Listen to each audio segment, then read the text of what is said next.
We're watching the AI report. Lots of interesting news today. Great show. Let's get into it. AI might be the cure to the opioid epidemic.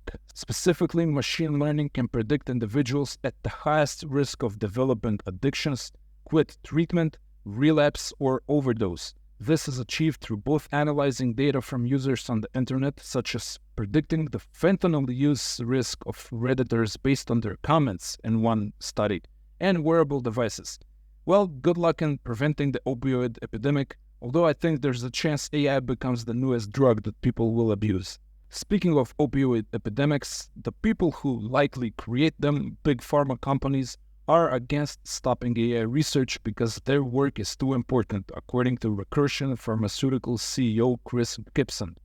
In his opinion, the benefits far outweigh the risks, and AI is helping them develop new treatments and drugs that are much more effective.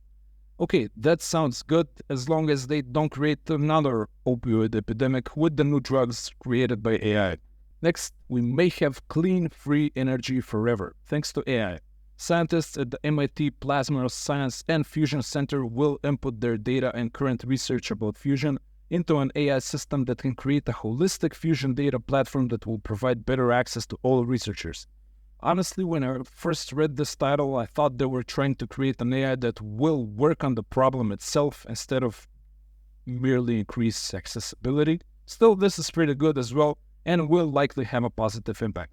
Next, self-driving cars may already be safer than most human drivers. On average, self-driving taxis from Waymo and Cruise that are operating in San Francisco make one serious crash every 60,000 miles, which is how much the average person drives their car in 5 years. So far, these are low-speed crashes. Well, okay, that sounds pretty safe. Now, I don't want to jinx myself, but I've been driving for maybe 15 years at this point, and I've never had once any sort of a crash, even one. And people in my country drive like maniacs, so we still can't say that self-driving cars drive better than all humans. Still, I can name at least one ex-girlfriend of mine who crashed her car every 6 weeks, routinely on the clock. God love her, but that girl was crazy, and it's a miracle she's still alive. I would definitely trust a self-driving car more than her. Martha, if somehow you're watching this, no offense, you know I joke around a lot, but please tear up your driver's license and also call me if you have nothing better to do.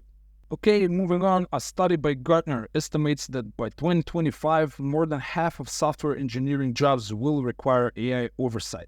Developers who refuse to use generative AI in their work will be at a serious disadvantage. AI alone likely won't replace software engineers, but it will become a very powerful tool.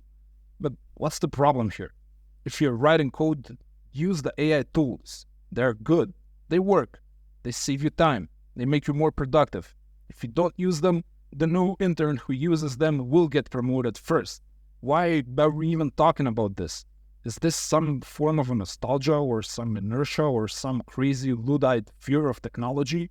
You are in technology, for crying out loud. You should be rejoiced by these tools. And finally, not only will business leaders require AI skills in the future, but employees might want to work in environments where AI is used proudly as well. 90% of business leaders see ChatGPT experience as a beneficial skill, as reported in a study by Resume Builder.